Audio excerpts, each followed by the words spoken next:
Uwaga! Materiał, którego właśnie słuchasz, ma charakter wyłącznie rozrywkowy i informacyjny. Nie stanowi porady medycznej, ani nie zachęca do stosowania jakichkolwiek substancji. Wszystkie działania podejmujesz na własną odpowiedzialność, a autorzy podcastu nie ponoszą odpowiedzialności za skutki wykorzystania tych treści w praktyce. Jeśli temat jest dla Ciebie rażący, śmiało wyłącz, ale subskrypcję możesz zostawić.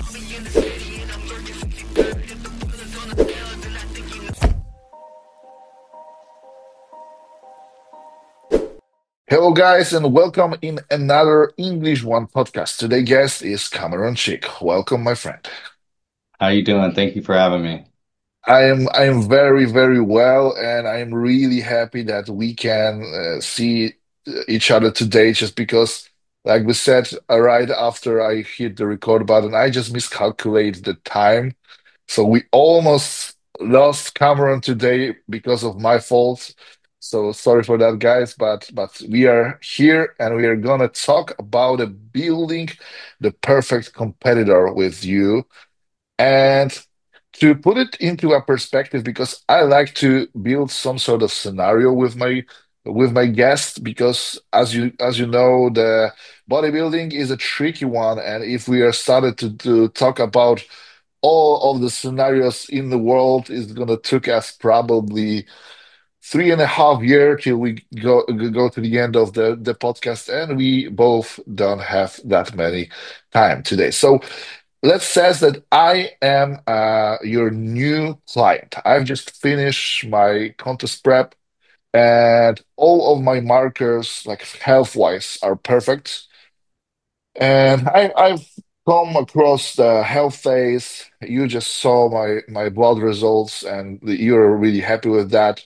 I don't have any injuries. I just wanted to switch over the weight class because I finished with a 220 something on a stage. I was in a heavy weight class, like a top of my class, and we wanted to jump over the super heavyweight. So, what we are starting with? What's the information that you wanted to pull out of me just right at the beginning of our cooperation? Yeah, so there's a couple things I'm just gonna ask back just to kind of get certainty on. So over the last 6 to 12 months, how many of those months were spent in a deficit or on drugs above a TRT?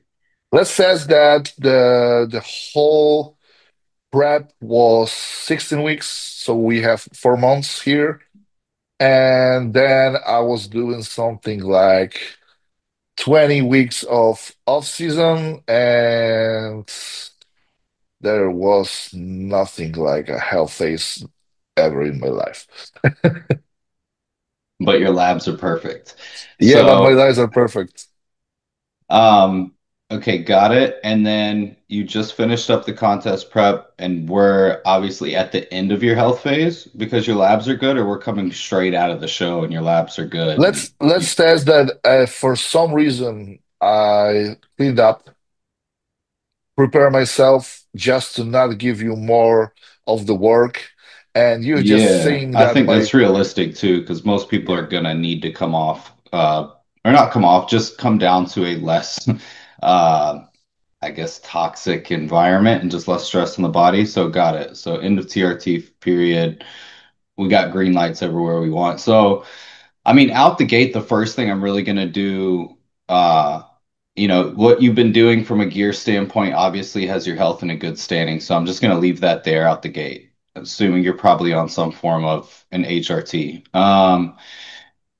From there, I'll start to just kind of dive into, your diet, your training, since the show, obviously, or not obviously, but under the impression that you probably pulled back with your training volume throughout the contest prep, where you started the prep at and where you ended the prep, your output and demands and recovery capacity changed, right? So I'm going to assess, okay, if training volume has gone like this over time leading into the show, since coming out of the show, where is it at now relative to essentially what we prior know as your maximum output capacity when food's high, drugs are in the mix, your peak numbers, right? Or even just like peak volume, how hard you're pushing. Sometimes, you might see that people post show can take time to, I don't want to say train minimally, but train in a way that kind of sets them up with still kind of green grass ahead of them that they could add on if needed. Doing what's necessary to just slowly get progressions, not go balls to the wall, but pay respect to all the pushing that you just did in the prep. So we might see that, we might be able to dial in some of your current training numbers to just out the gate, get some progression there. Your food would probably have to be in somewhat of a good place, and discipline is somewhat in a good place. All your labs are good. Um, if there is anything off there like digestion related or whatever it might be, those would also be some loose ends that we would kind of just tie up prior to bringing drugs back into the mix. If you're someone that came to me in a spot where you're pretty damn dialed in and on point with most of your variables, and it was just a couple little tweaks here and there, we got labs that are good. It might be 2 to 4 weeks, and we're going to start going back into a cycle. Just almost kind of reassurance and gives me my first glance at really seeing your foundation and how solidified all of that like lower hanging fruit that we can grab is before we then increase any kind of toxicity or stress into the body that is being put there to get a desired outcome, but are foundations necessary to get the true outcome of the action that we're going to be taking forward that does put stress and risk on the body. Um, at that point, that leads us to the beginning of that first cycle and push. I don't know how in depth you want me to go with each of these Yeah, sections, so I'm I gonna would, I pause and would, just I would really love to put it into a perspective because everything you just said makes sense, but obviously that gave our listeners nothing.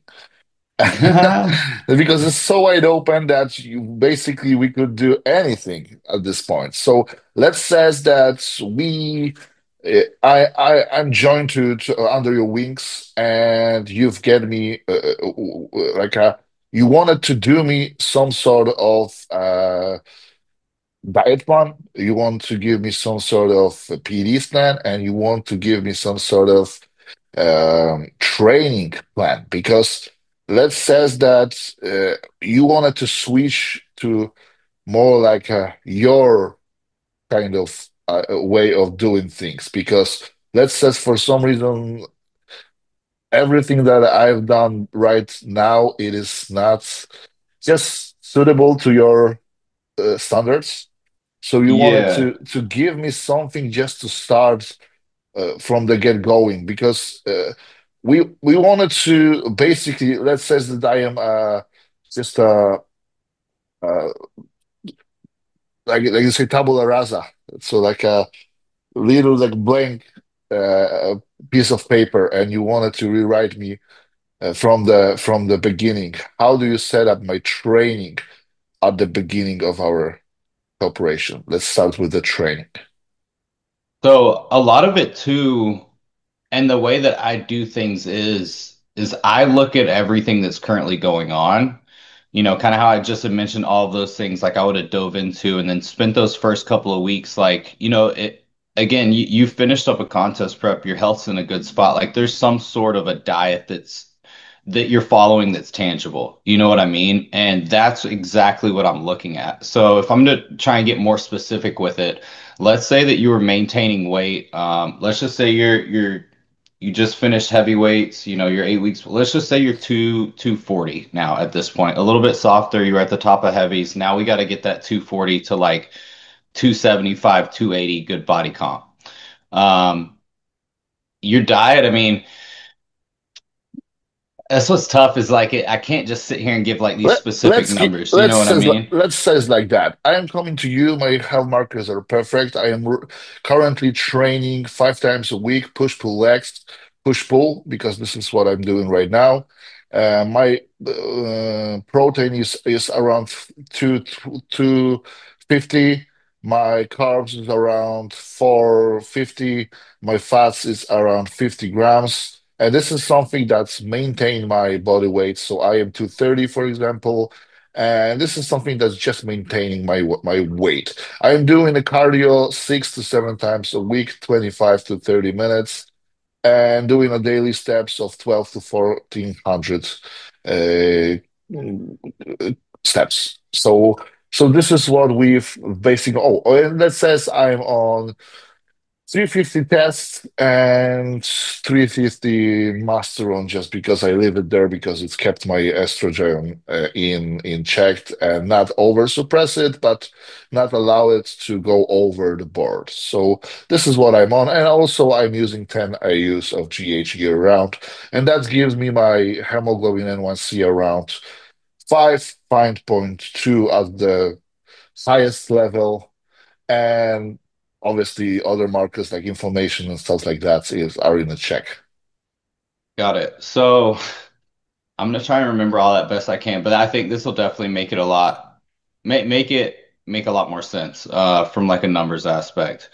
So food wise, out the gate, I think we said you weighed 240.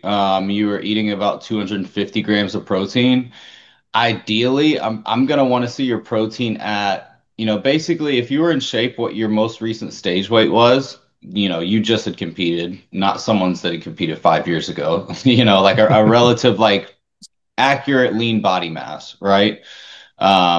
And gonna multiply that times 1.2 to 1.5. So at the top end of the range, for a 240 pound male that is about 225 pounds of lean body mass, like their body weight's going to fall somewhere around, or the protein intake's going to fall somewhere around probably 320 to 360 as a target. Now, that's a pretty big jump from 250 at where you were consuming, so I'm not going to just start you back up there. I'm going to work it there in time.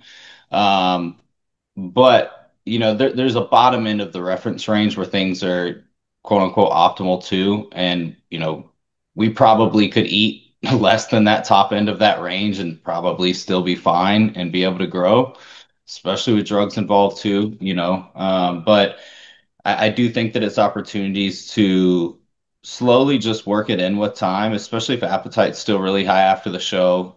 And just know that as like a reserve that I'm going to be building up calories towards over time to kind of hit that top end of the range. I might not go all the way up to 350 or 360. We might hit like 320, 330. And at that point, carbs are also a lot higher. Maybe appetite's starting to slow down some. We are progressing really well. But if I start to see, we have progression, we're losing appetite. I'm not going to put more protein in there if I know like I'm needing us to add food in, and keep this person being able to consume what's allowing progressions to happen. And protein's obviously at that point going to slow down your digestion. I'd see, I don't remember where you said your carbs were, Or but 50. they're probably in a fine spot. I don't see that being like super low for someone that's, a couple months post show.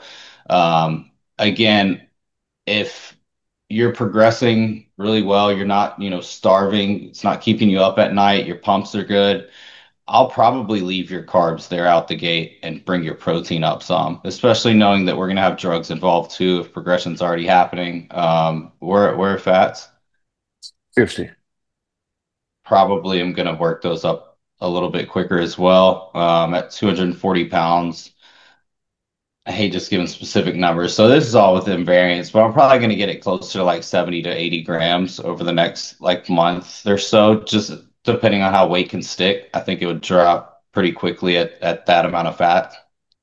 Ron, I don't want to interrupt you, but we started with the diet, and I'm normally not doing that. I normally started with the training. So let's first assess how do you count your macros, okay? Because if we says 350 grams of protein, some guys are just counting it from the meats. So the total amount of protein is going to be probably around 500 at this point. No, So if everything total. okay, okay, and fats Yeah. and carbs as well, yes? Yeah, everything because it has caloric content, it still plays a Okay, role. Um, okay. yeah. So, and I mean too, like a lot of these foods are pretty clean as well, and they're very, very simple, not a lot of ingredients, or processed foods like And when you're eating and consuming foods like that, unless you're choosing, a fat source or a protein source that is a bit more fatty, like a lot of these food groups you can nail down that are just going to target one specific macro a lot more than others. Like there's trace things that are going to add up for sure, but for the most part, like just because we're taking the total amount of protein, even throughout the carbs and fats, and like that 1 gram of protein that's coming from, your asparagus or whatever it might be, like it's not so much that you're not getting enough like whole amino acid profiles through all the other meats that you're eating too, you know? Yeah. Um, and two, like honestly, I know I'm kind of stepping away from like this scenario, but I've seen a lot of people that I've worked with that come to me and they're consuming a shit ton of protein. And sometimes out the gate, I just drop the protein back some to closer to this number, maybe even a little bit less, and just add the foods in with fats or carbs. And like you can see a visual change with it within the physique too. Um, but yeah, so yeah, the total amounts of protein. Sorry, I kind of went off a little bit there. Yeah, I can just tell you where you've been. You've just told me that you're gonna probably bump it up my fats as Yep. Gecko. So leave the carbs, bump it up the protein, bump it up the fats from 50 to around 70, 80 grams daily. Hmm.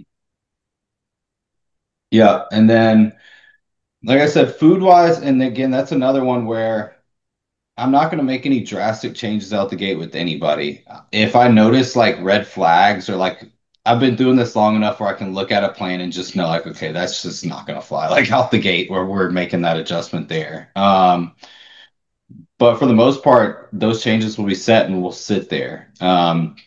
You mentioned with drugs next, because I'm going to go there because that'll shape what we're doing with drugs will shape a lot of what we do with the training. So I'm usually training gets matched to food and drugs because those are your recoverable resources. So when these are changing a whole lot, like I wouldn't necessarily increase someone's training volume because we need to grow more without and like let that dictate my food. Usually trying to figure out how I want to word this. I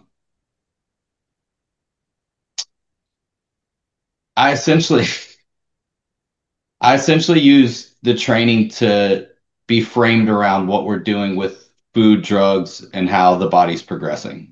Because I think that that's almost like the stimulus that matches those two variables that can impact what you can recover from and continue to keep doing. Does that make sense? It is. It is. So you've been running the 350 test, 350 mast. Did you just start that, or was that what you've been running since the show? Let's say that I've just started that because 500 mix of total, it is not HRT. So that says that Yeah. I've just started.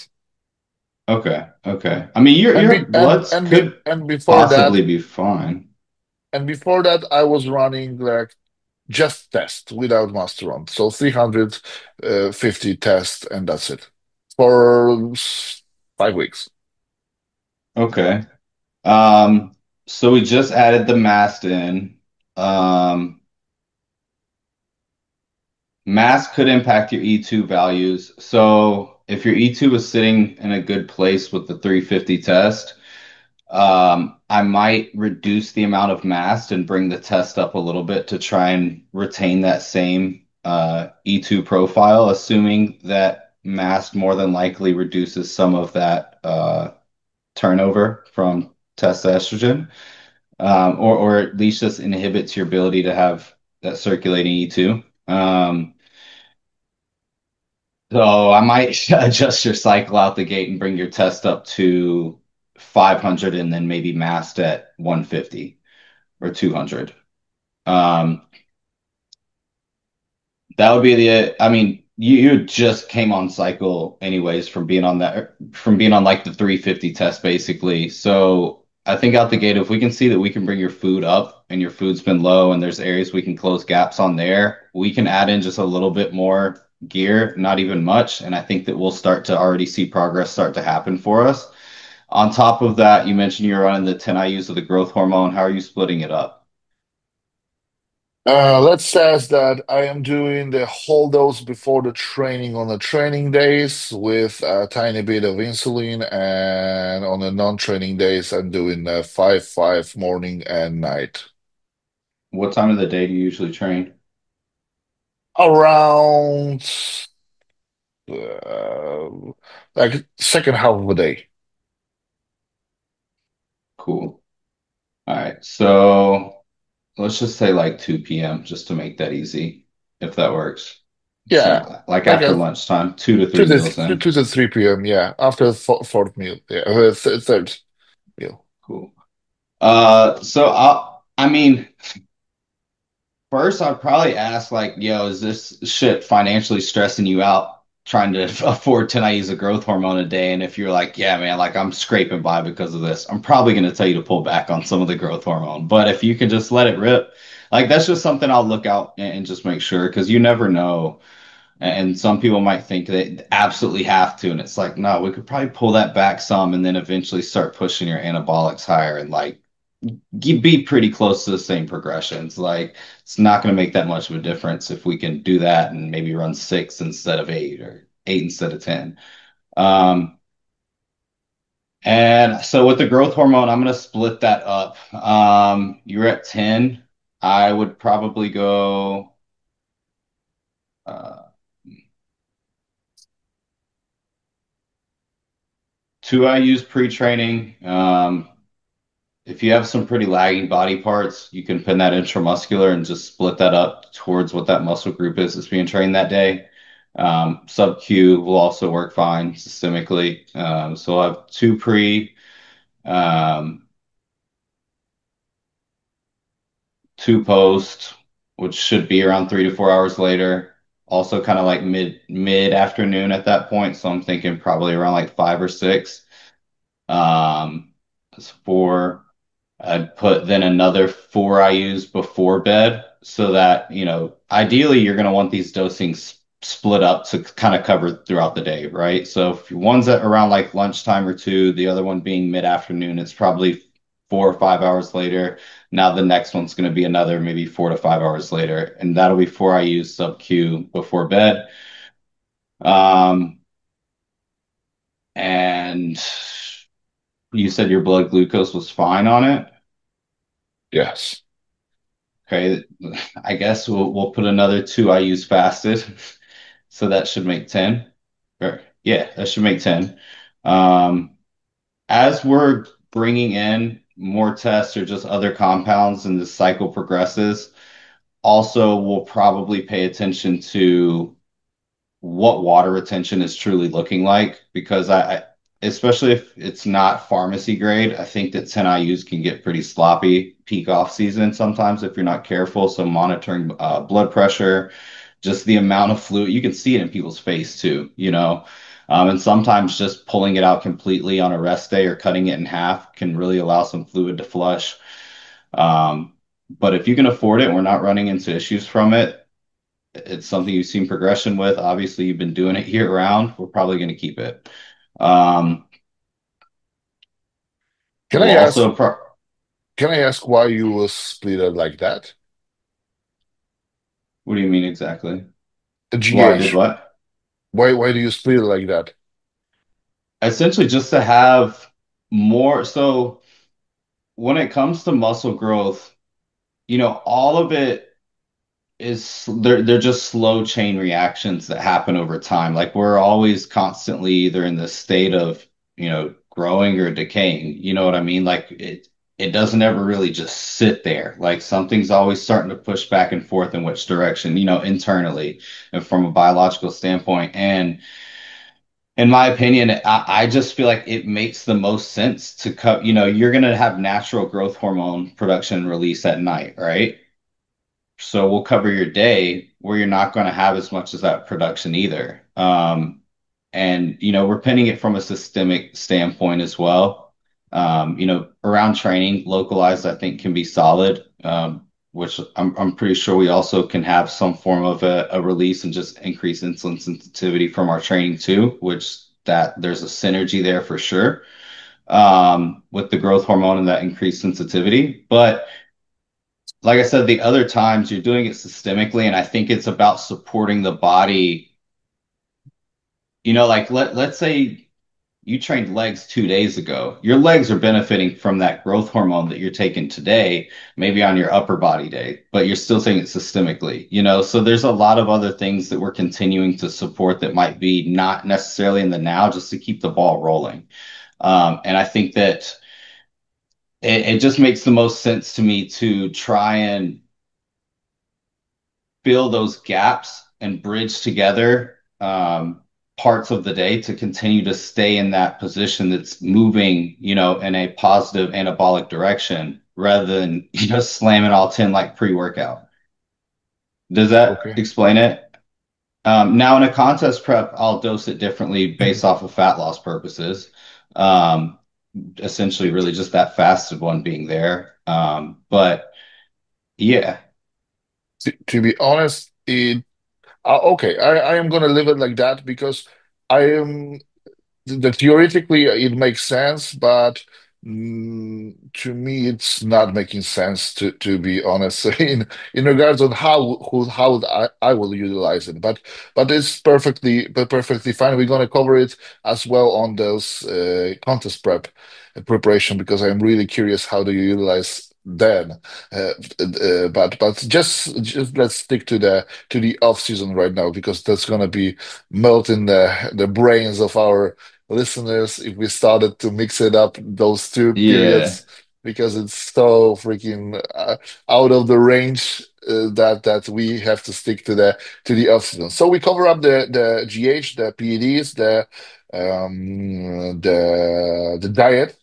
But what about my training? I am currently training the push-pull leg split, and let's says that my chest is lacking, and also I need to bring it up a little bit of my back because I'm lacking some density in my back. Those why I'm doing two push days, two pull days, and only one legs because my legs are really like up front of my physique.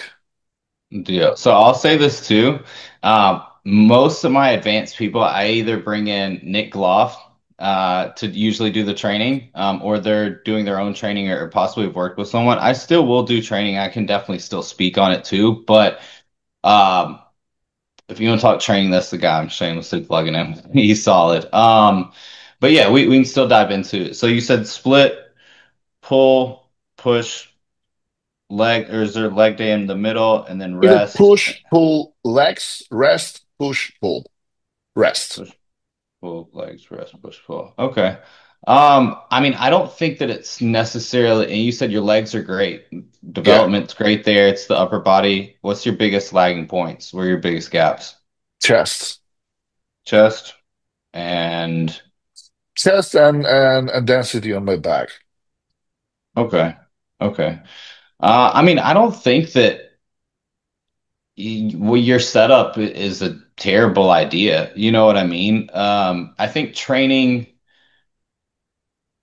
can sometimes get really, really specific and like crazy complex because it actually needs to. And then training a lot of the times too can also get overcomplicated. I think the biggest thing is really being able to assess whether the progressions are happening.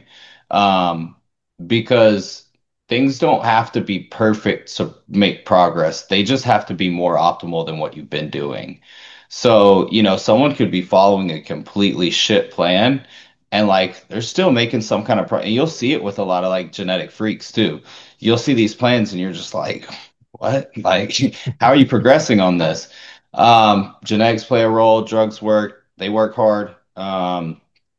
And eventually like that stretch of I don't want to call it luck, but that stretch of just, I guess, still getting by with it, like that road eventually runs out. You eventually hit that point where you need a new stimulus and a more improved stimulus to get progression that's happening for you. So, with your training, is this a split you just started, or is it something No, that let's say you've been I'm doing it doing for at least 1 hour, 1 year. at least 1 year? Yeah, and so everything is lacking from it still. From the chest standpoint, got it.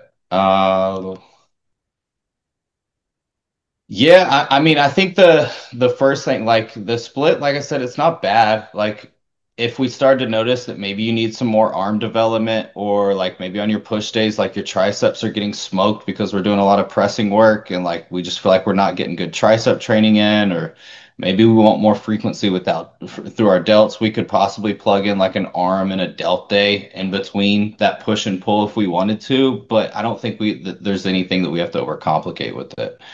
Um, I think assessing your movements, seeing how you're moving through the lifts, and for just getting down to the technicalities of things first out the gate is, yeah, again, it's kind of like laying down the foundations of things. Like we're not gonna start building upon something that's not sturdy, could have high injury risk, and we're just not getting out of it what we want to for how hard we're pushing, right?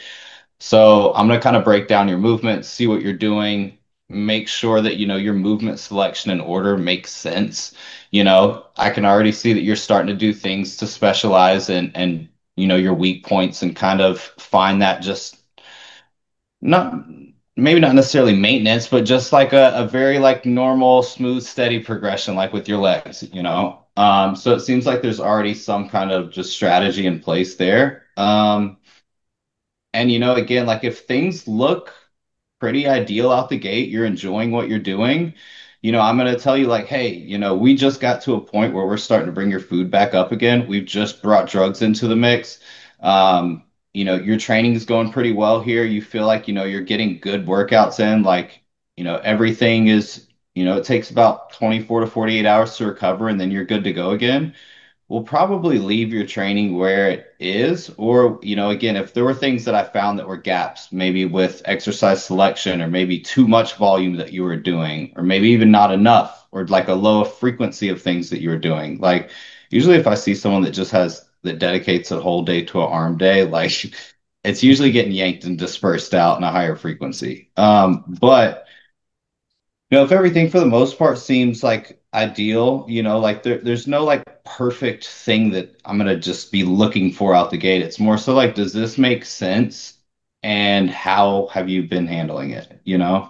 Um, eventually within those next couple of weeks, those drugs are gonna start working into your system. Your food's gonna be coming up, and it's gonna have been up a little bit more. Maybe you're a little bit better on top of your sleep and stuff because you're working with me now.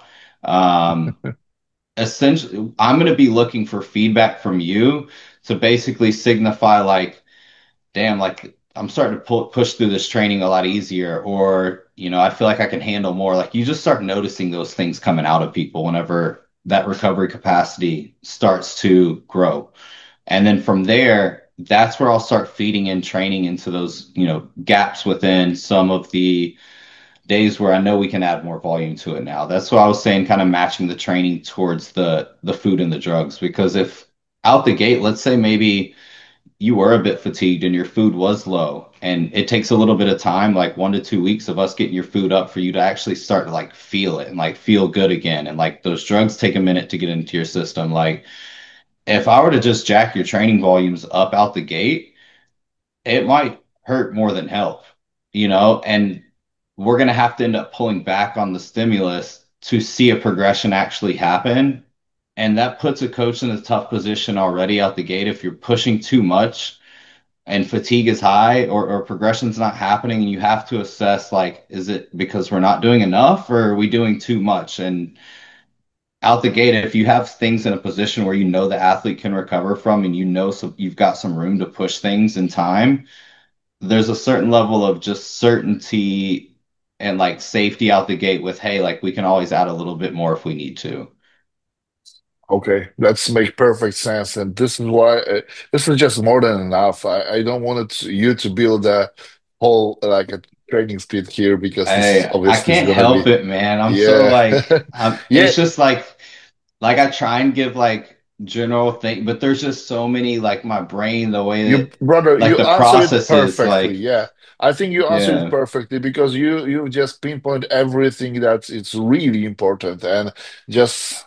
not going into the details, that Yeah. is actually probably not going to help anyone out there because it is Yeah. so person dependent. And I was shaking my head where when you says like arm day, because my arms are so overpowering my physiques that will be definitely the last thing that you put me on. Yeah. So this is why. But okay, so we've got the basic stuff. Let's just go into a more details about all the things that we've talked previously, because I wanted to know what about the amount of the total carbs and fats you like to utilize with your guys, or let's say it's me in that example, during the peak off season, because there's a coaches who thinks that the carbs should be definitely minimal, and then we run on the carbs only. And there are guys who likes their fats a lot. For example, John Meadows was a guy who likes to keep their fat really high, sometimes even higher than probably most coaches would even think.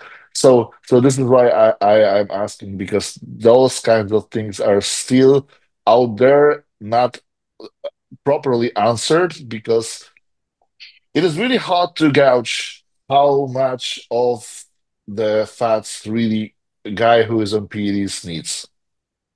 So yeah, I mean, and you make so many like you're absolutely right. There's so many different things that you see are just like sides of the fence or sides of the coin, you know, and I don't think that there's any real perfect way to do anything. I think with coaching and bodybuilding, there's never 100% certainty in anything. I think that we have lots of variables and things that we can control. And a lot of these, like things I've just been touching on, that based on knowledge, literature, experience, we know that for the most part, they support a positive progression or some kind of action that we're working towards.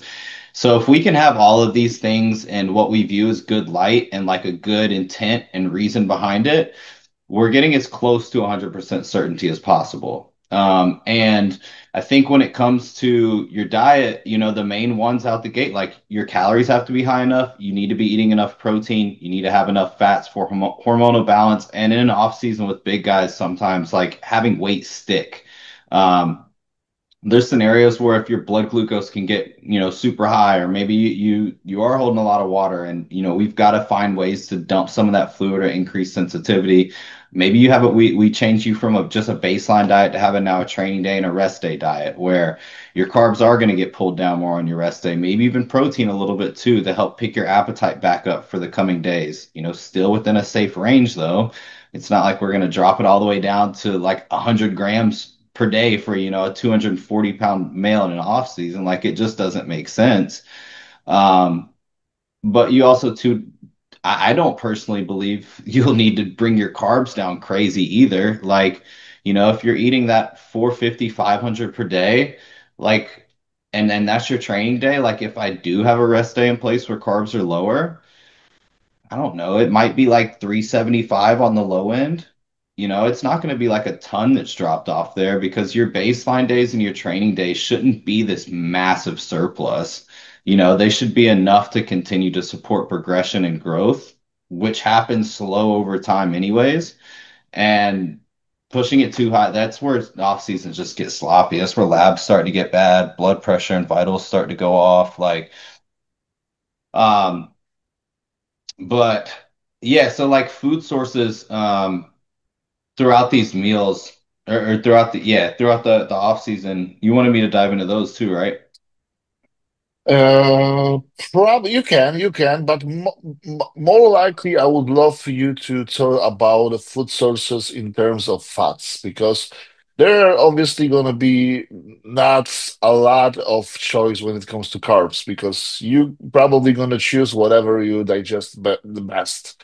But when it Yeah. comes to the fats, there are a huge difference, because using something like olive oil or avocado, it's way different than using something like coconut oil or butter or fatty meats and stuff like that. So this is going to be probably most impactful for your health than using even a sourdough bread. over the simple rice. Yeah, I think that um some of these, like let's say for example, like coconut oil versus avocado. I think that there definitely are differences between them, like even just starting with like the nutrient profiles, like avocado, you're gonna have, some trace proteins, trace carbs. One thing you're definitely gonna have with avocado is more fiber. And in my opinion, from a bodybuilding standpoint and watching progressions and the first line of changes that could happen based off of differences within these two fat sources, the closest one that I could think of would just be if somehow there was such a difference in quantity of amount you're using of either one that it's going to change the fiber amount and that's going to impact digestion. Um, Now, these fats may be broken down a little bit differently, like acutely from a timing standpoint. Um, but for the most part, like it's not going to make that big of a difference. The biggest thing that's going to make a difference is having healthy fat sources in the plan and fat sources obviously that digest well and that fit within this optimal target of how much you need to be consuming per day. And it needs to be a food source that we can put in your plan and you can consume it every single day and you're not missing it because that's going to be the biggest thing is it being healthy, a target range that supports what we're doing, and a food source that you can tolerate to continue to eat over time because that's where the progress is going to happen. So you don't think that the saturated fat is different than poly and monounsaturated fats? No, I'm not saying that, but from the standpoint of the difference in those making like we're talking about like with coconut oil and like avocado, right? Like Yeah, the because difference that coconut it would oil make. is almost all saturated, and avocado is unsaturated fats. So like it is in my opinion, it's a huge difference. Are you talking about like a change within like progression that the athlete might be having, or what Potentially, differences? because if something gonna drive up more inflammation or just like declines in health markers, probably over the couple of months, years, probably they might impacted their health. So I mean, we don't need maybe. to be like consuming like unhealthy amounts of it, you know what I mean? But it's important to have these different sources over the long run. Yes, if you're consuming, again, that's what I was talking about. One of those variables being like the amount that you're consuming, and that could even break down to the type of fats and like how much. But I think that there's importance of almost all, Yeah. healthy fats, yes. But like in terms, like if we're just cutting it really dry, not dry and short, but like if we're speaking on terms like that an athlete's going to understand, like they're probably not going to notice a major difference between the two. Like I said, as long as like the amount, whether that's the total fat intake and then breaking it down even smaller into like types of fat sources and amounts of each and just having a variety, as long as they're hitting those amounts, the fact that they're healthy fats and that they can consume them and stay consistent with it with time, that's what the athlete's going to notice the most. I think that you have to, we as bodybuilders have such an undermined level of, most at least, an undermined level of how much healthier our day-to-day practices and lives we are that we live compared to a normal human being, at least here in America. And there's a lot of things that if you do all of the other things right, like when we're talking about something small like this, like it's not going to be most cases, I would think you would expect huge change. It's going to be like the abnormalities and everything like that. From an athlete's standpoint and what they're experiencing in the day to day and the progress they're seeing, I don't think that they're going to notice a huge difference. Does that make sense? Yeah, it is. But you know why I'm asking? Just because there are guys who are listening very cherry pickingly. So if they That's say fine. here, if no, it's actually not because you know why? Because sometimes you saw those videos of the pros that, for example, making the full day of eating where they are loading, and for example, they are using a shit ton of coconut oil just because it's just 2 days. of their life. You know what I mean? And then someone saw that, and then hear that you're talking about coconut oil, and they're connecting the dots. And now here's a guy who is eating 80, 100, 120 grams of added fats throughout the day from all coconut oil. And because it's delicious, especially combined Yeah, with but your rice. those cherry pickers got to remember the three things I talked about, or at least in this case, when it was coming to the fat sources, and one of those was consuming, the right amount, and for most individuals, this can be a very small percentage of people that are going to be needing 120 grams of added fat per day. Like, you either got to have some freak metabolism or be a freak human and a big old boy to be having to eat that much.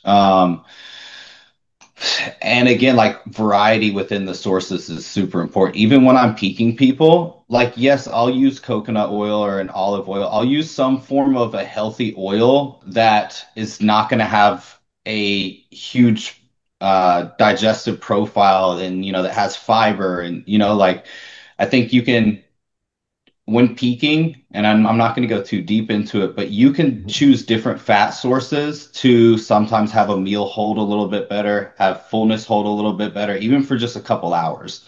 That's where some of these changes and differences can play their role. But speaking in like an off season, like we're talking about things that need to be good practices that we can maintain and good practices that have a tangible like plan in place that's consistent that I can look at, see a plan you're following, see results that either are or are not happening, and be able to make adjustments within this tangible, consistent, well practiced plan. Okay, makes sense. Okay, so So, you briefly touched the subject of maybe I potentially need some sort of calorie rotation, and this is my next question because most often the coaches are nowadays doing something like a training and non-training days, and this is like a basic rotation that probably 85% of their clients are running. So you says that you like more doing like a basal diet over the whole week, and then only the people that's really need it have some sort of rotation, or you utilize it like often with your guys. And if so, what is the reason you use it or you don't? yeah, so usually, again, it's going to come down to me seeing what they're doing when they start with me. But for the most part, if it's somebody that maybe they haven't really been following a plan super consistently, or someone that's coming out of a show, starting them That at a says that baseline.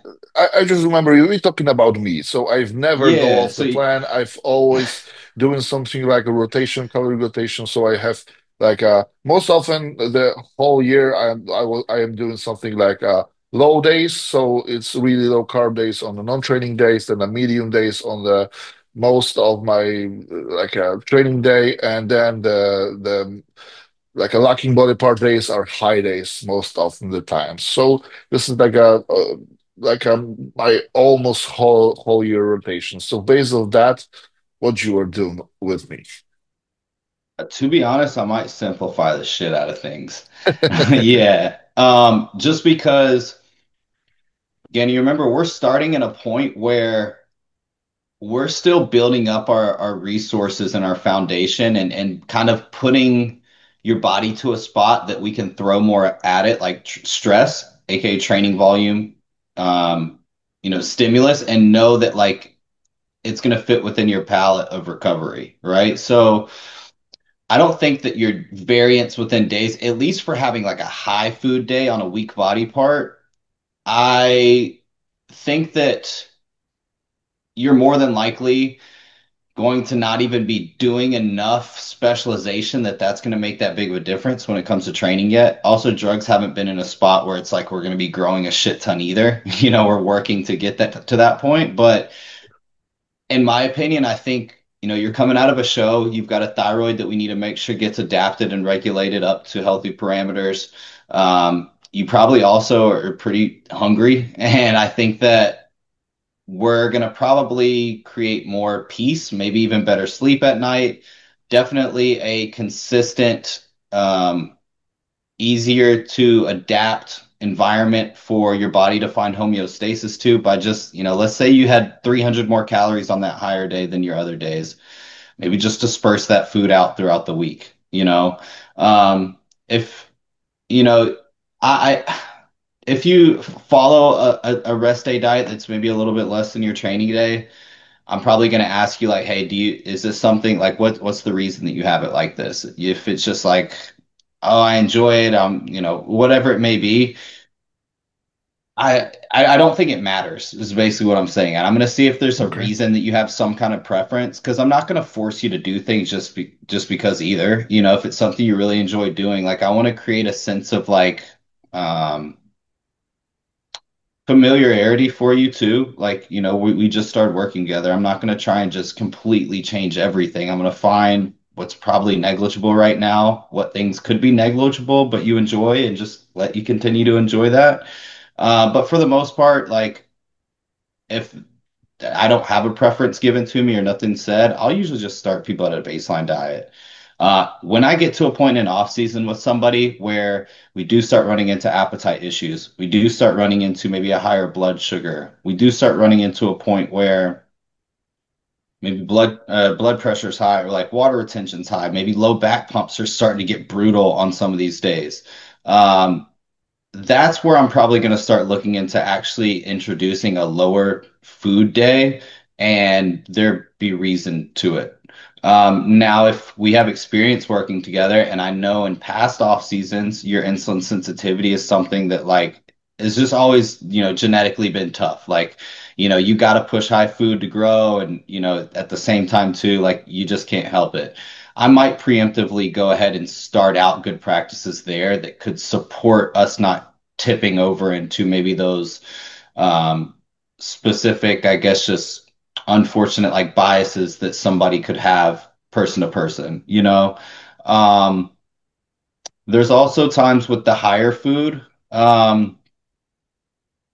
Again, if it's something that you've always done and you notice that it's created progress for you and it helps, again, I might visit it. It's not something that honestly I do a ton. I think that for the most part, having a consistency day to day and doing it for the long run, like you're gonna grow a lot more outside of just that 24-hour window, And I don't think that we burn a shit ton of calories weight training by increasing some training volume and some working sets that we're doing. You're already more than likely in a spot that should be above maintenance anyways, even on your other days too. I just don't know how much added growth that we're going to get by increasing your food. Now, we could definitely increase more fullness throughout that day, if we wanted to. Like you increase carbs, if you're using insulin, then you increase the insulin to match it too. You can push more fullness, but for the most part, I feel like the progress that you're going to want to see is already going to be happening if you're doing all the other things right too. The other times I'll bring in some high days or, like I will like preemptively set like a free meal to happen. Usually I tell everybody just optional one time a week throughout your off season. But there's some people where I notice like they'd have that free meal and we'd notice a positive weight response. And then it would start to level out again. And maybe I've been trying to like get their weight up for the longest and we just keep climbing food and they just keep adapting to it super quick. Well, they have a free meal and I notice weight spikes up for a couple days and then starts to downtrend again. I'll instead of bumping their baseline diet up even more, because to save us from like not being able to eat anything from crazy lack of appetite, I might tell them again, like, okay, no, instead of like one optional free meal per week, you're doing like two required free meals per week. And I'd set that next one basically when that weight would get back down again or right at like a new high. And so I think that that higher food, whether you're doing it with a free meal as long as it can digest well, or you're just adding more of your baseline foods to your baseline plan, sometimes that change, just that acute spike in change within caloric intake, I feel like can preserve some adaptation in regards to where your baseline diet needs to be to get a weight response. The same reason why I'm more than likely going to have your food just consistent day to day coming out of the show so that your thyroid can adapt it's as best as it can. I'm doing kind of the opposite in a way at that point of the peak off season where I don't want your thyroid to keep cranking up. Statystyki podpowiadają mi, że duża część osób oglądających ten kanał wciąż go nie subskrybuje. Dlatego jeżeli należysz do tego grona, zasubskrybuj już teraz oraz wpadaj na naszego Discorda. Link znajdziesz w opisie tego filmu. Zapraszam Cię również do wspierania ruchu Zapierdalać Trzeba poprzez zakupywanie merchu oraz szerowanie, udostępnianie i lajkowanie. Wielkie dzięki i wracamy do materiału. Okay, makes sense, makes sense. So you a little bit ahead of my questions because you already covered the cheat meals, and this is like the question the most of guys are waiting for. So let's says that we are in the spot of my off season that you do incorporate the weekly or twice a week cheat meals. Do you gonna give me some sort of recommendation of what I supposed to hit, like number wise, like maybe calorie wise, or maybe just specific food that you like me to have, or how do you structure it just to prevent going overboard? Because there are guys who are, if you tell them Guys have a and meal, girls. the meal are gonna last 6 hours. So I think this will be a cool way to answer this, but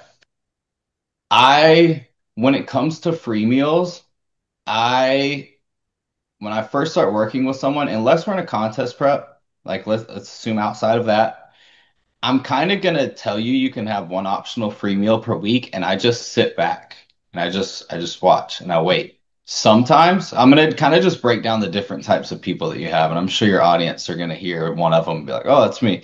Okay, so you've got the guy that basically is gonna go 6 months long, and then their girlfriend's gonna DM you and be like, "Hey, you guys are in the middle of an off season, and he has not taken me on a date or had one free meal in the last 6 months of y'all working together." That type of person, I'm like, "Hey, bro, like, I need you to for sure start having like one free meal per week, or like all your support systems are going to burn out, or you're going to burn out. Like, you need to also be a normal human because you can to an extent right now too. Because when we get to a prep, it's a bit more locked down.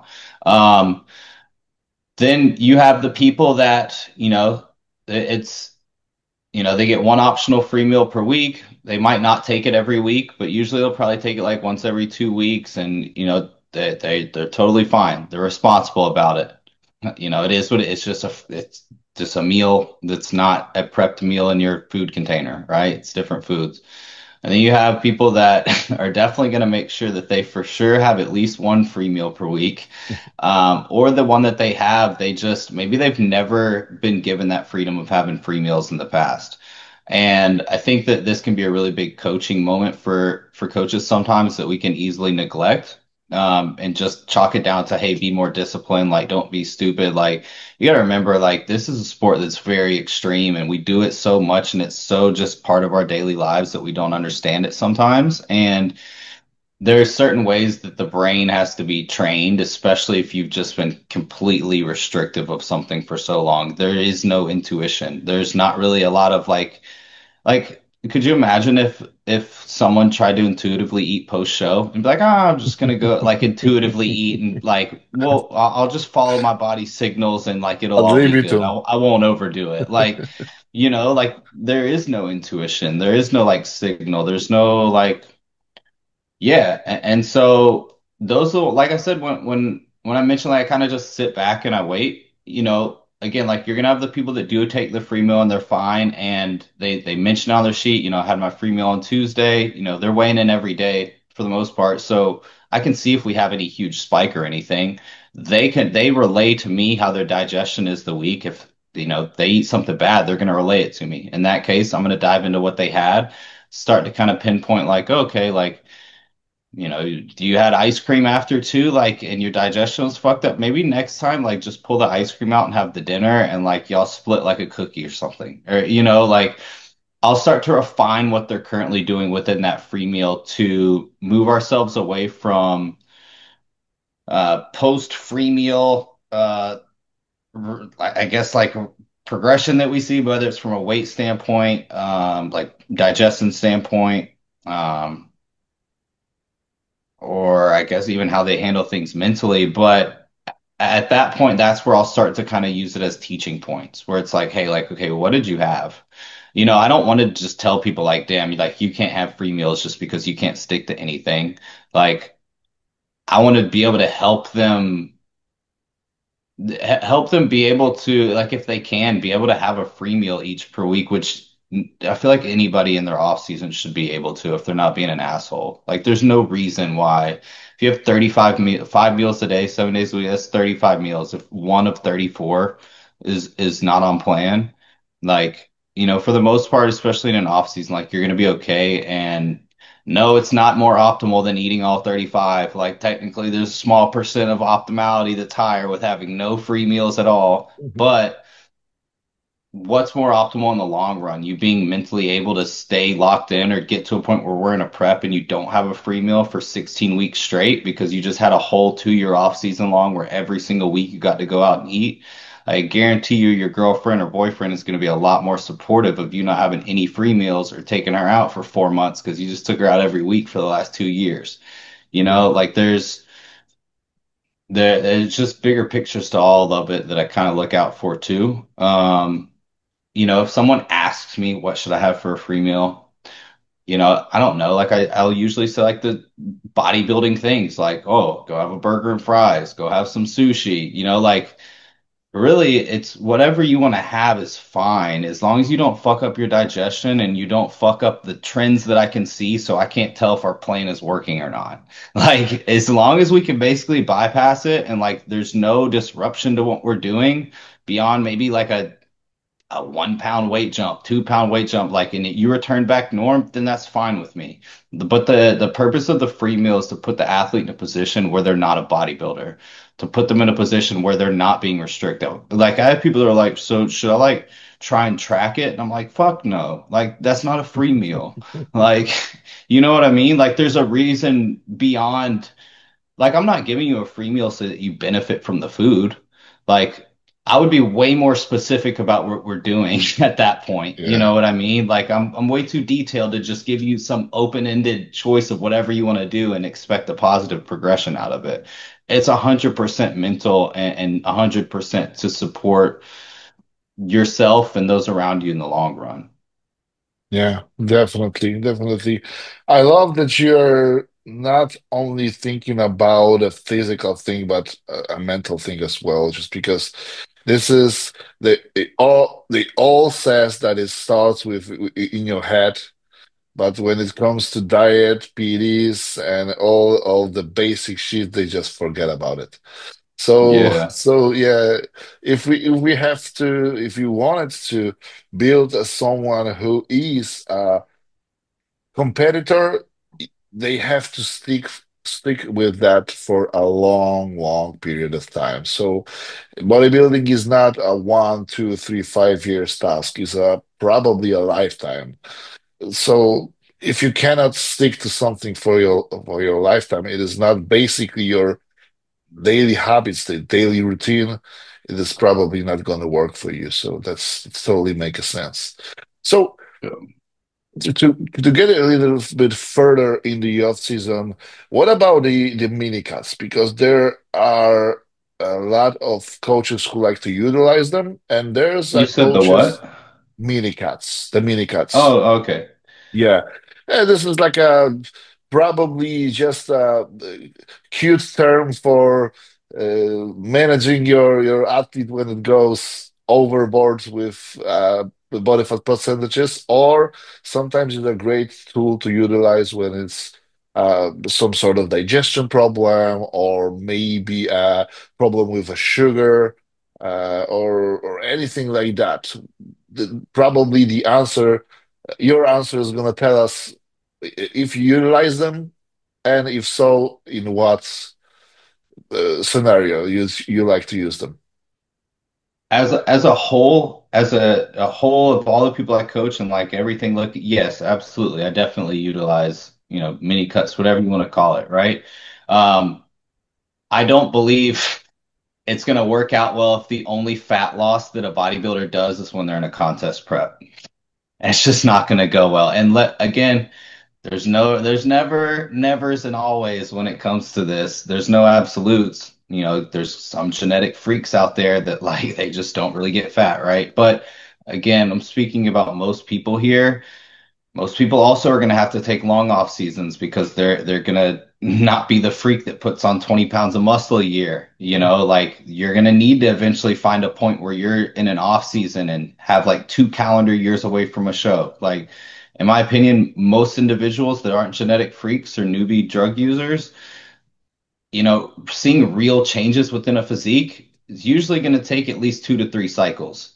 And 2 cycles plus a TRT period, speaking with males here, 2 cycles plus a TRT period, assuming cycles 16 to 20 weeks, TRT 8 to 10, like that's a calendar year. It's already 1 year and you're 2 cycles in, you know, like you're going to at least take probably, yeah, like 18 months at that some point within that period, because hopefully when you're on drugs, you're also in a surplus of food to get the most out of it, or at least not in a deficit for the majority of the time there. You're going to accrue body fat over time. Even in the most, like you should accrue body fat over time. You know, like you probably left gains on the table if you finish your cycle leaner than when you started it. Like it's not to say it wasn't great progress, but I guarantee if you probably ate more, you probably would have grown a little bit more. You know, like your environment would have probably been better set up for pushing new growth and accepting that stimulus that you're driving yourself with.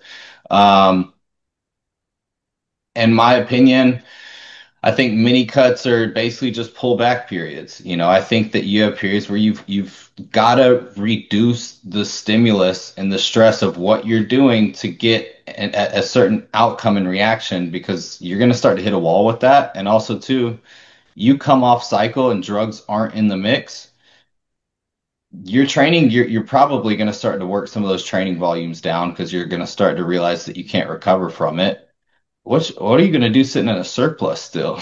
Like, you know what I mean? Like that's where I really can utilize those times to clean things up. Where usually if I'm about 40 to 50 weeks out from a show with someone, and that's where I can really start to piece together things and see how things are gonna fall together with time on drugs, time off drugs, because that really changes the framework of how I operate and push and pull, because you can leverage fat loss with drugs.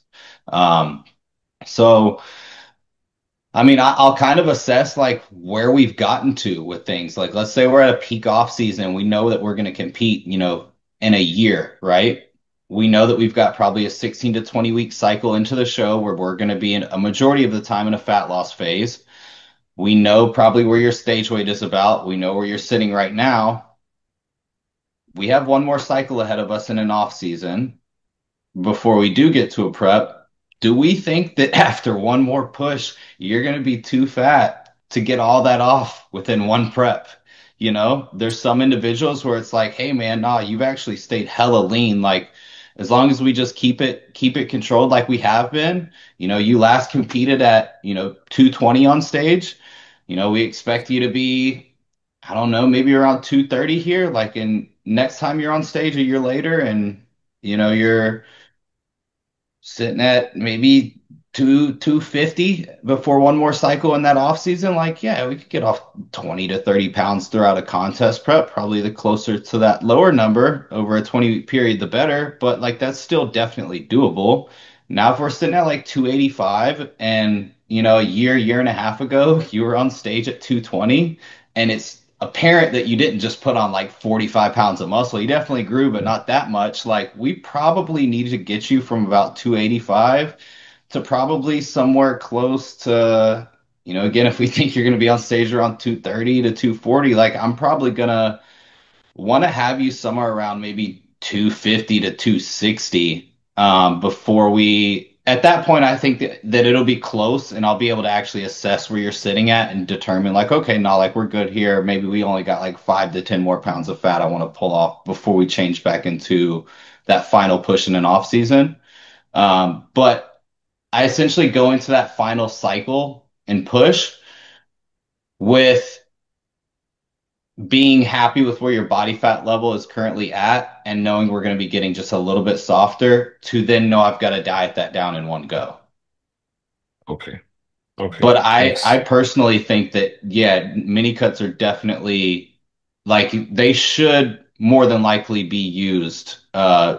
Speaking from like a general, like average competitor standpoint, like there's going to be off seasons, there are going to be periods where your appetite's going to go to shit, and maybe your body fat levels are in a good place. Like your body comp's good. Like, could we be a little bit leaner? Sure, but I wouldn't necessarily be pulling your food down for fat loss purposes.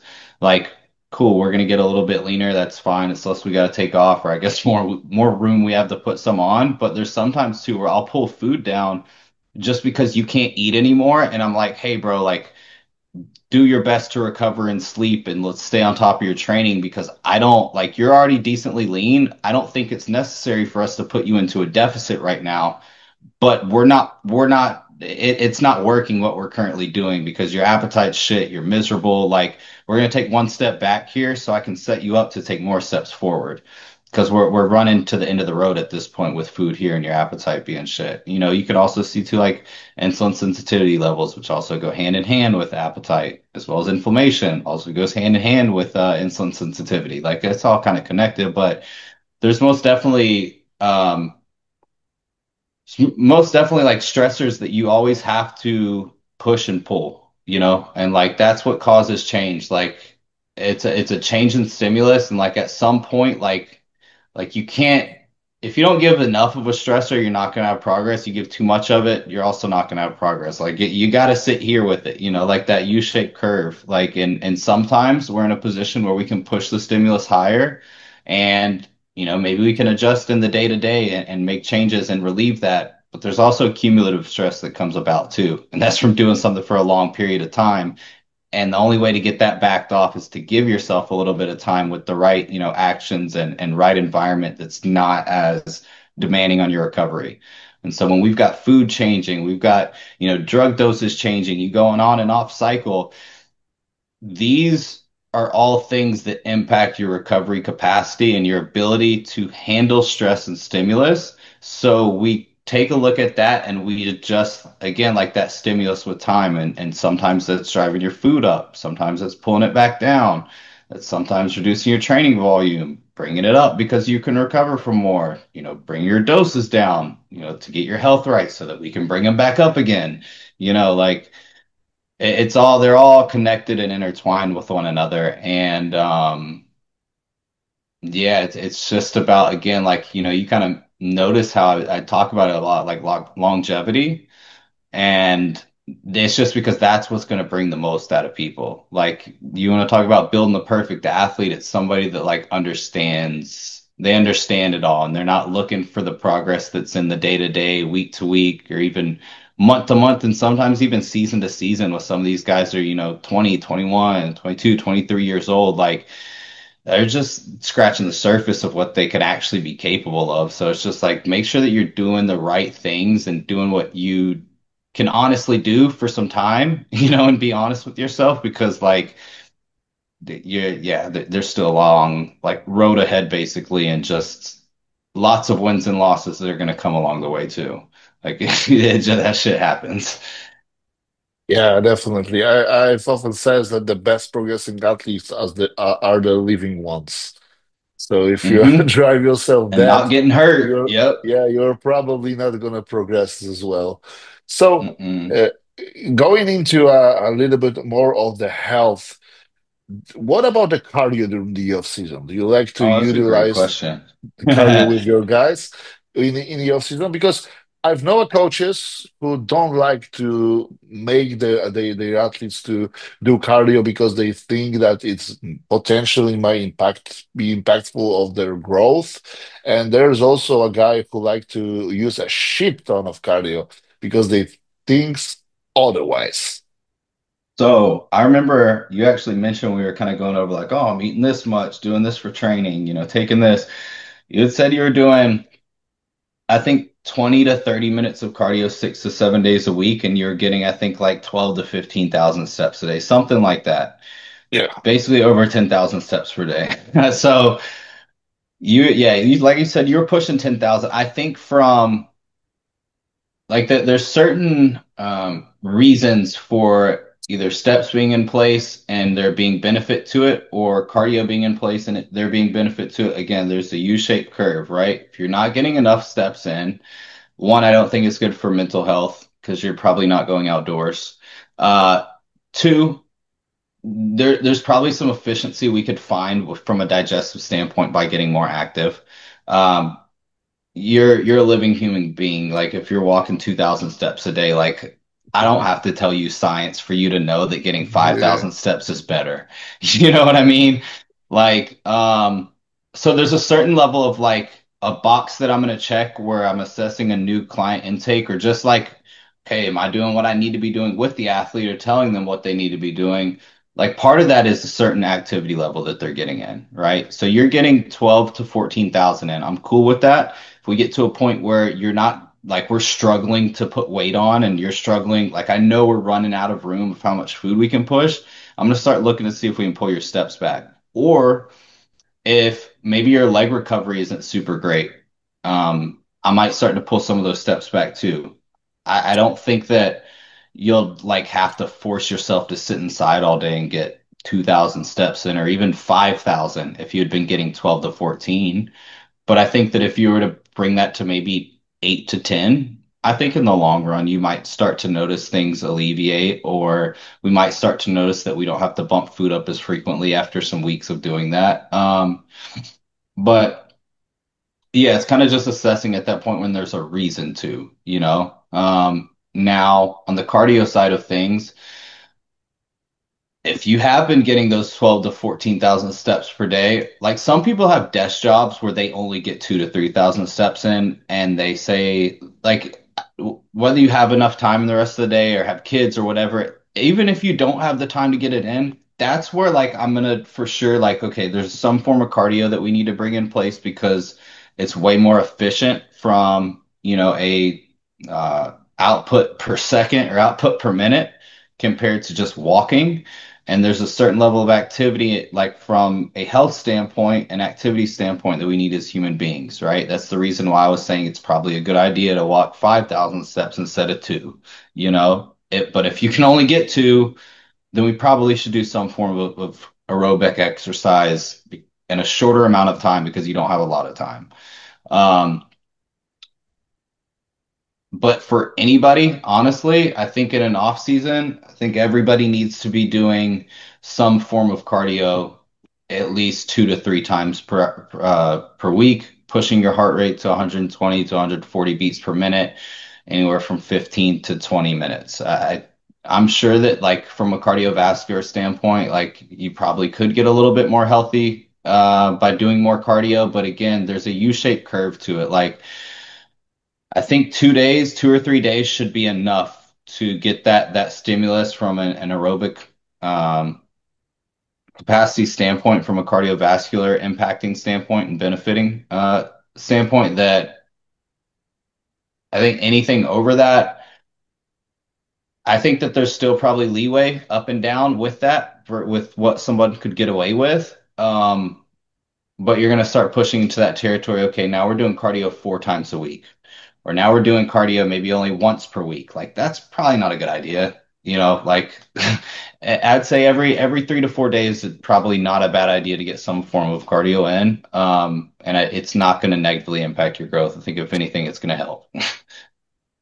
Okay. Okay. So let's talk about the PEDs a little bit because the PEDs is the aspect that most of the guys are probably putting on a pedestal of the probably all of the periods in bodybuilding I years think like that calendar. so to be honest, I think that it deserves to be on a pedestal to an extent, If we're looking at what's going to make the biggest amount of change in a short amount of time between food, drugs, and training, I think that in a short amount of time, yeah, you probably can do some wild shit with some drugs, but like it's gonna run out. There's only so much you can train. There's only so much food you can eat before you're just gonna get fat. Like, of course, there's gonna be like a certain level of like drugs you can take till it just doesn't do anything or starts to hurt you. But I think that like the rapid changes that you're gonna see, like you can, and I think that they just need to be looked at in the right way with understanding like the biggest theme with everything I've talked about here is like the longevity. Yes, you're going to see changes within drugs over a short period of time. Yeah, like you probably could take more, but at some point like you're going to start to see the negatives of applying that stress too. You're going to start to like you might have always ran drugs super recklessly and finally got a coach and like you're starting to get to a point now where it's like damn like my health phases are starting to have to be, 12 to 14 weeks long instead of just like 6 to 8 weeks long, how they'd been in the past. Like, damn, like these values, my insulin sensitivity, like it always goes to shit now, like versus in the past, like I used to just be totally fine. Like you're just gonna start to notice these things within your momentum and flow as an athlete and as a bodybuilder are gonna start to kind of get like they're just not going to align as well. Like that's the thing with drugs is there's not a lot of things that I mean there's definitely some very scary things out there that can happen acutely and like just absolute like disasters or tragedies happen from a health standpoint, but a lot of this stuff is it slowly does it over time and it's slowly Yeah. things that you'll be able to pick up on. And it's the same way with the muscle growth too. Like you're going to want to set yourself up to where you can continue to only improve at how optimal you can be as an athlete over time. And you've got to put yourself in a position where you can continue to take drugs. Like there's a certain like moral aspect to it with me where I'm like, no, like y'all are my people. Like I coach y'all, like I care about y'all. Like I'm gonna make sure you're taken care of. But there's also a side of me too that's like, we're getting healthy just so we can go back on drugs too. Like we're getting healthy because we have to, because that's what's required for you to be able to be a good bodybuilder. Like there's absolutely a side of that that's there too. If we were to put things on paper for reasonings for why we do things, part of the reason we come off cycle is because it's probably not a good idea for us to continue to stay on, and we're going to get to a point where we're going to have to come off. So if we can plan for it and we can plan things around coming off drugs, then it makes a lot more sense for us to be able to start dialing all these other levers up in place so we know we're going to hit the drugs hard here. We know we can push the training harder. We know we could probably give a little bit more food here. We know when you're going to come off cycle and when we can plan for that. Like we don't want to be pushing the envelope and have these things in front of us and just start running into unpredictable shit. Like we can't just run drugs until things don't go well, like, Yeah. and yeah, I don't know. Yeah, you want to live it like that, or we can go a little bit deeper in Bro, we can the. go as deep. Oh, Yeah, okay. yeah. Okay, so I would love to ask you about putting me in some sort of like a cycle scenario. So you have guy like me who's trying to go over the weight class, and actually we wanted to make me as big as possible probably on this off season because I basically want to be an open bodybuilder. So what would be the drug of choice, first of all, and like probably a ranges around the total milligrams per week, or maybe how we divide it, and also what about the GH run with I was that? about to say, are you cool with me just saying doses? Like Of just course, you talking can. numbers. So, like, obviously, this hypothetical. I'm not giving anybody advice or anything, I think but that you're at all this point, adults all of my and like, listeners know that this yeah. is totally I'm just throwing a person disclaimer dependent. Yeah.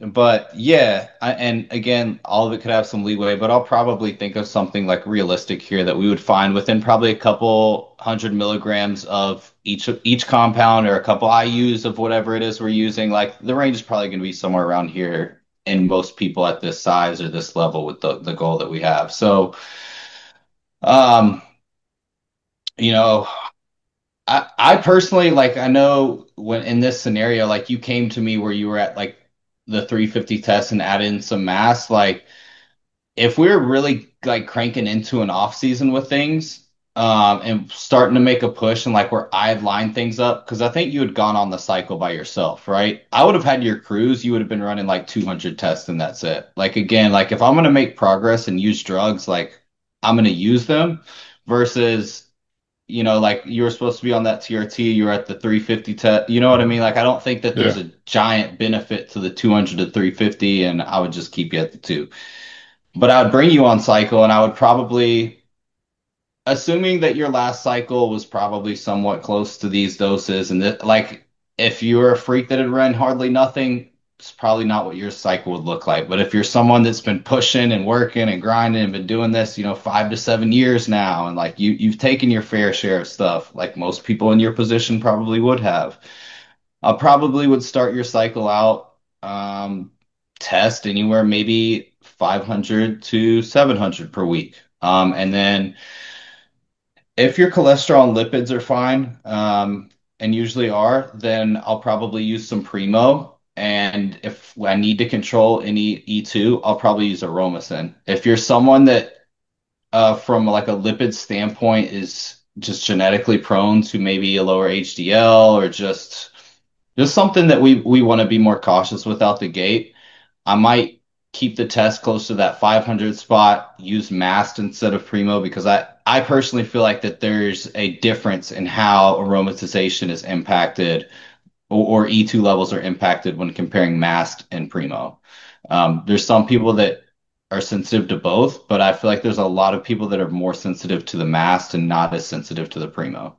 Um, so in that case, I'd try to keep the AI out of the picture and use a DHT to help control some of that E2, and then also bring your test level down a little bit from where maybe it would have been to not have as much conversion. Again, I'm going to assume that you're healthy and normal, and we're just going to be able to hit it. Yeah. So at that point, Aromacin, like let's say 700 tests, maybe 400 Primo, and 12 and a half Aromacin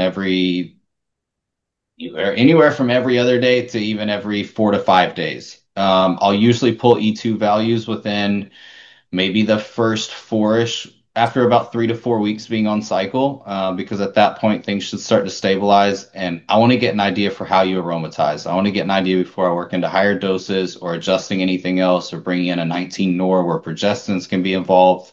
I want to know where E2 is and how you respond to certain compounds and doses. So let's just say that, wherever we set all of those things, like your E2 is sitting bang on at like, I don't know, anywhere from maybe 40 to 60. You're not having any issues wherever you are. And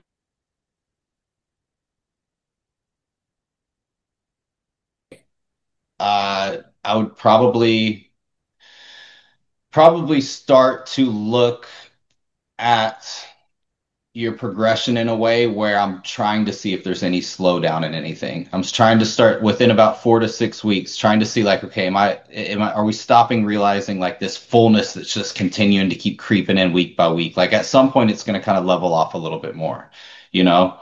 Um, we might see that around maybe 4 or 6 weeks in or so, or just being an opportunity where we're going to go ahead and bump the doses up again to keep progression up with maybe how your past peak cycles and doses have been or working around.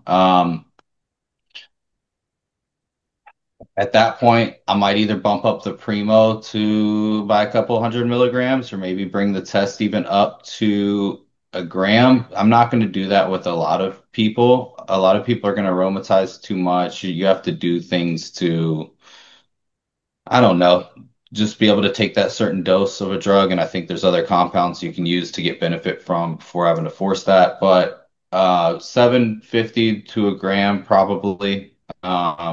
Is where we're gonna just cap the test out at and not climb it any higher for the rest of the cycle. The primo maybe 5 to 700. I think once you start getting beyond that, like people are definitely going bald. They're definitely going through a lot of oil, and they're definitely going through their Sorry, pockets Cameron. to get Did some you did, primo. did you change Go anything for it. because your connection is starting to get really crappy and it's really lagging? So Let's see. Is it bad still? It seems to be fine right now. Okay. Maybe it's That's or weird. or maybe it isn't. I hope it's not on my side, but I think my connection is pretty well. Yeah, I don't know. I didn't see you Oh, glitching up or anything or me like switching. okay, so let's try it. Am I good? Yeah, okay. Uh, So to summarize, we will probably start something around 1 to 12, like a 10 to 1200 mix per week, and then probably we're gonna slowly creeping up with the doses, depending on the ratio. Probably we're gonna pull in the labs to just checking out my aromatization. Is there's a point of oversaturation of testosterone that makes me probably could handle a little bit higher dose of testosterone because the aromatase enzymes is saturated at this point, and we can go a little bit overboard, and probably we're gonna go up to, let's says that my peak dose over the years was around 2000, so like a 2000 milligrams per week. So we're probably gonna hit it around that mark. Probably not as high. Okay. Probably not as high. You also got to keep, so I would say starting dose for, yeah, most like national level competitors, whether you're classic or even open to, like, probably starting dose somewhere is going to be around 700 to 1200 milligrams total per week. I'm kind of speaking in terms with you, maybe a little bit on the more aggressive side. Keep in mind in this scenario, you came to me running 10 IUs of growth hormone year round. I'm going to Yeah. expect that you push some shit in the past. You know what I mean? So yeah, I would say peak dose, like we might finish at something where it's like a gram of test, maybe 5 to 700 primo, and then once we've got that test and that primo locked in at those high, like basically that peak dose that we're going to hold about 50% of the way into the cycle, somewhere around there, if not a little bit sooner.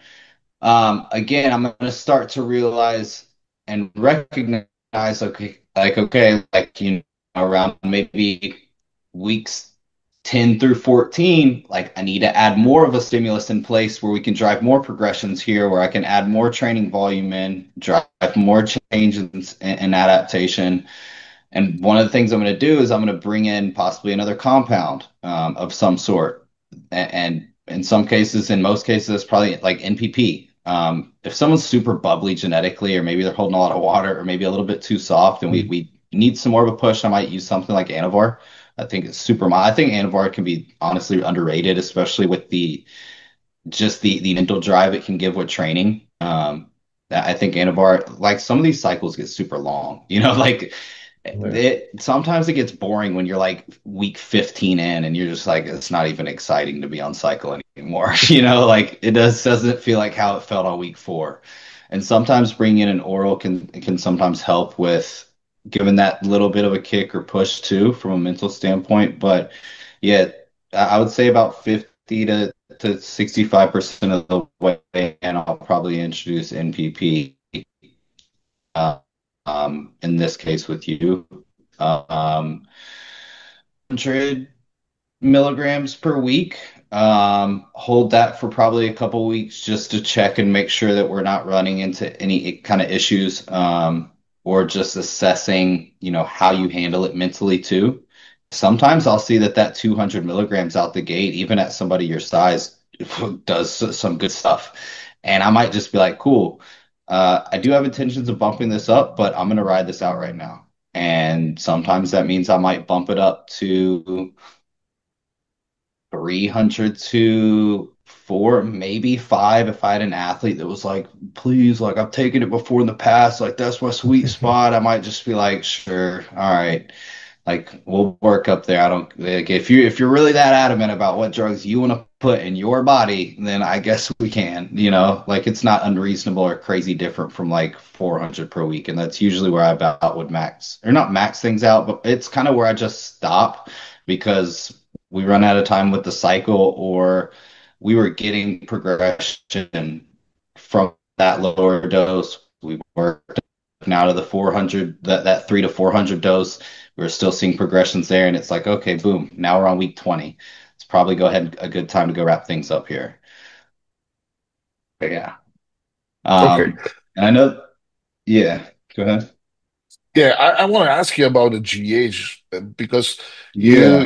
you told me that those 10 IUs are pretty high. So how do you most of them the times would keep your guys on what doses? Like every So coach has their range. So let's put your range out there. I'll tell you why in most cases the cycle design would differ at the forefront with your dose of growth hormone. You're already taking the 10 IUs year round. I'm just going to leave it there. Like we would know if there were issues present from it because you've been doing it for so long. If not, then fuck it. You can keep it in. But in most cases, when someone comes down to their cruise, they're definitely not blasting their peak max amount of growth hormone they can take. One, I think it's stupid too. That like for multiple reasons. I'm sorry if you actually take growth hormone 10 I use year round. I don't want to I say do. stupid, but in my opinion, I feel like now you're also in a position too where not a lot of people can afford to do that. There's a lot of people that I would rather be able to use a higher dose when I can form a synergy together with higher food, anabolic steroids in place, insulin in place. Like there's a synergy between the growth hormone, insulin, anabolic steroids, right? Like what growth hormone can do alone isn't as impressive as what growth hormone does with those other two in place too. Like it's a synergy, you know? So again, in most cases, people can't afford to run that higher dose, but they can usually afford to maybe run 2 to 3 IUs on their TRT period. And then we maybe crank that up to 6 to 8 whenever we get to our peak dose on cycle. Um, Not saying that there's anything wrong with 10. I just, in most cases, like, especially over here too, sourcing's been really difficult here recently as well. Um, Most people like it. We're pushing it at that point, and like with what they can afford, and so maybe their jobs they can't just bring some growth hormone and keep it refrigerated and pin it all. You know what I mean? Like there's a lot of Yeah. stipulations. I've definitely run 10 with a couple people. I ran it with myself. That was like the last cycle I ever ran. I brought it up to 10 every day. It was great. But usually too, it's just like if I know money's tight for them already, like you're not gonna get like 10 what you're gonna get out of 10 IUs of growth hormone when you're on cycle compared to being in a TRT period. Like that TRT period's purpose isn't necessarily there for progression. You know what I mean? It's there for rehabilitation, retention, and maybe some slight progressions. But again, we're talking like 8 to 10 weeks. How much muscle growth are you really going to have coming off drugs and having health dialed into a good spot? Not much, right? So, it's also probably wise from a cardiovascular and kidney standpoint to not run that much growth hormone throughout your cruise as well. There's any kind of like mini cut. Um, I'll probably reduce some of the growth hormone just because of the spike that it can cause. That really plays a role into whether they're taking like real pharmacy growth hormone or generics. And if they're taking generics, it's how they respond to it. I see a lot of people that will stall out and get really inflamed and bad insulin sensitivity with generics here in the States. Um, and it's like pharmacy growth hormone, in my opinion, you do have great fullness from it, but it's a lot cleaner of a look. And again, like underground growth hormone, there's such a variance of what that can be, right? So Yeah. it's tough. It's tough. Like at the end of the day, growth hormone's growth hormone. One of them Yeah. at the pharmacy has a stamp saying it is. The other one is going to be dependent on source. Some people got great sources. Some people definitely Yeah. don't. And it's hard to tell unless you have the pharmacy to take and compare it side by side. But you can also sometimes see in fat loss phases that things stall. But I say all that just to say that, yeah, during that TRT, I'm going to reduce it down usually. And then as we go on cycle, I was talking about like the test, the Primo, the MPP. If we had it on a chart, you would see, and it was like week 1 all the way to week 20. We had the compounds across the top. You're going to see it all in like building blocks. You'll see like, the test is here. Okay, now we're bumping that up. Then we're laying the primo in. Like there's a little bit more that we're doing like each time. You know what I mean? Like as the weeks go, we keep adding a little bit of a newer stimulus, like building blocks essentially to work to this peak where we then hold for, a longer duration than all these smaller blocks that we're building there. And I'll usually do that with growth hormone too. Like again, there's a synergy. So I'm going to wait to throw the biggest dose at you when we're taking other things that are going to allow that growth hormone at that high dose to give us that high recoil, to give us what Yeah. we're looking for with it. And again, I think that the biggest thing with bodybuilding is not perfection, it's just progression. So like if you're taking 2, cool, we're going on cycle now. So maybe bump that up to 6 and we'll just go 2 pre-training, 2 post, 2 PM. Cool. We notice fullness pickup from that. Like you're continuing to notice session by session, your pumps are improving, you're getting better. We can see weekly average and weight coming up. We start to hit a point where things are starting to stall a little bit. Okay, cool. Let's bump food up a little bit. Maybe we'll bring the growth hormone up another 2 IUs after we're about 4 to 6 weeks in. Start working its way to that 10 IUs that you would normally peak out at. Around the same time, we're going to be bringing the test, NPP, Primo, all that together, right? And the growth hormone, I kind of just build it up like those building blocks too. Like I'll start kind of same thing, like probably over 50% of what the peak dose is going to be, but I'll just trickle in like another maybe 2, 3 IUs a couple times throughout the cycle, working to that peak dose. Okay. Okay. So what about the insulin running in the off Insulin, season? Do you like to utilize it, or this is I mostly do. in times of, oh, okay. Yeah. Man, I might get plastered for this one, but I've had bikini girls use insulin. I mean, I think insulin and growth hormone for females is like if I was a female, that I would definitely be taking it if I'm enhanced. Like there's no virilization that comes from it. You know what I mean?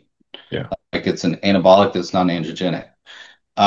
So yeah, I am a fan of the bioidentical hormone that's also produced in your body to help manage your blood sugar levels, We're human beings that are probably not meant to be 250 pounds peeled on stage.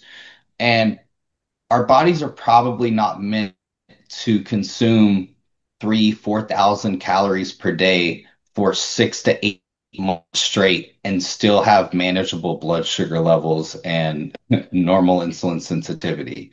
Like the further you get from the norm and beyond what your body just wants to genetically do and stabilize that, the more you have to do other things to kind of support some of these trade-offs that can come with the actions that we're doing, you know? Um, it's kind of like using an AI with tests. Like I'm not using an AI because the AI benefits you. I'm using it because we're having to start pushing compounds to a point that aromatize because you need that additional stimulus from that drug to continue to grow, you know? I'm not, like I think with the insulin, there's different approaches you can take to it in that regard of like you can use it for benefit and to enhance growth, but there's also a management standpoint that I think can be used as a valuable tool, and that's where I'll use different types of insulin. So usually, and in most cases, like if we're already pushing all the other drugs, we're already pushing the growth hormone, your food's already up, we're probably going to use a short acting or like a rapid insulin surrounding your training. Usually once your carbs start getting up over 100, I'm probably not going to put insulin doses out here like this though, but uh, just 'cause I don't want somebody just to take any kind of insulin and just yeah. But I'll put like a log or like even an R type surrounding training. I match the insulin dose to the food. I don't match the food to the insulin dose. That's how you get fat. Um, and so I'll surround the insulin around training, and then I'll also monitor blood sugar levels, like upon waking, and also like you can. There's other things that you can see within someone's progression and the big picture if insulin sensitivity is not in check. That's one of like the most powerful things when it comes to bodybuilding is being responsive to carbs and being insulin sensitive. Like I think some of the best bodybuilders are the ones that are the most insulin sensitive. Um, because that also means usually stress is not chronically high, inflammation's not chronically high. They're probably on the leaner side of things.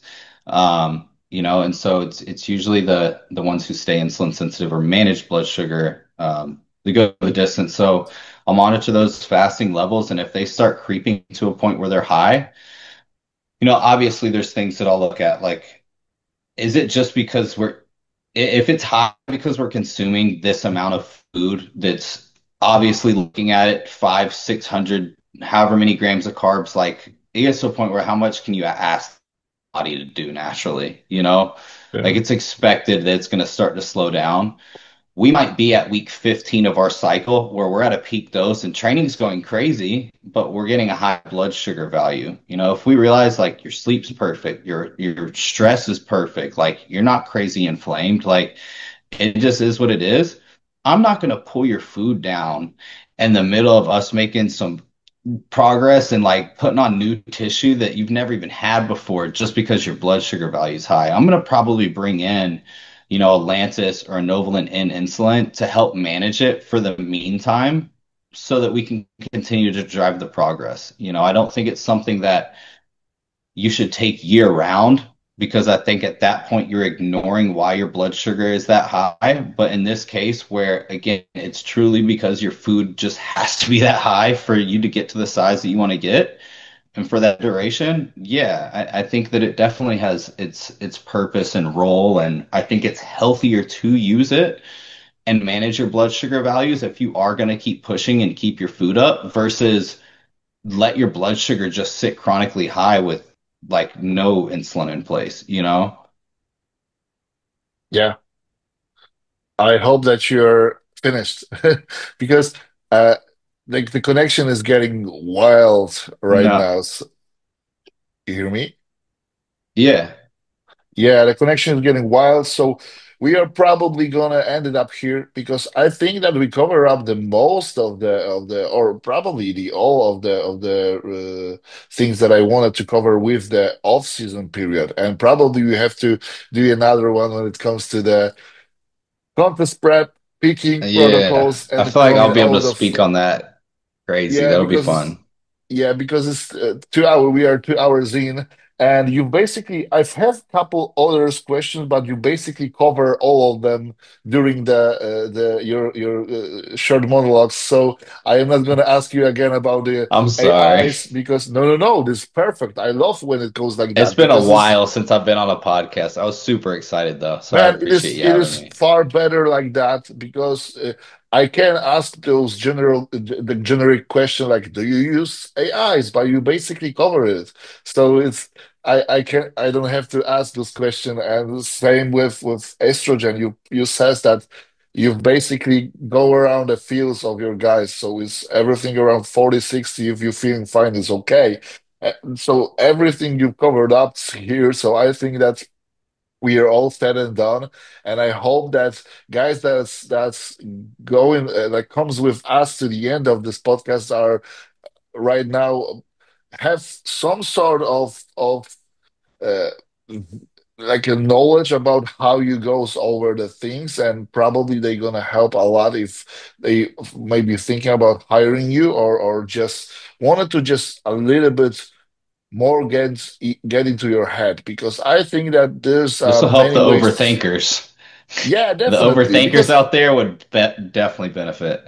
this is why I love those podcasts, because there's many ways to skin a cat, and there are guys who still thinks that there's the one way only, and That's what drove then me crazy. That's what made me get good at it was I wanted to know the perfect answer and I was driving myself nuts because there wasn't one. I wanted to know the textbook way how to peak somebody and there's not one. So I got yeah, obsessed with it. the shitty thing is that the perfect answer it depends, and everyone hates that. Yeah, it depends. if it looks good on stage, then you did something right. Like, Yeah, who cares? He's shredded. mhm. Okay, okay, Cameron. Thank you so much for today, and I'm not gonna take in much more of your time today. I just wanted to says that every links to the Cameron social medias, email, contact, etc. You can find in the description down below under this the section over the section of comments. And please leave the comments, share, hit the like button and do all the crazy stuff that's gonna put us a little bit more over the top when it comes to the algorithm of the YouTube Come on, because cherry pickers.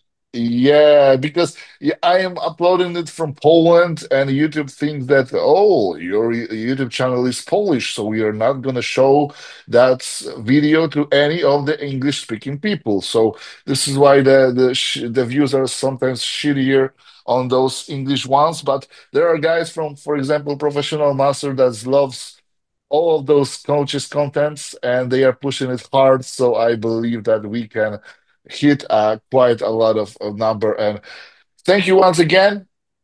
And I hope that you find some time in the future to do the second part because, like you said, the second part is actually a really bit more like your horse, like something that you are Yeah, really loving to. So that's gonna be a great one.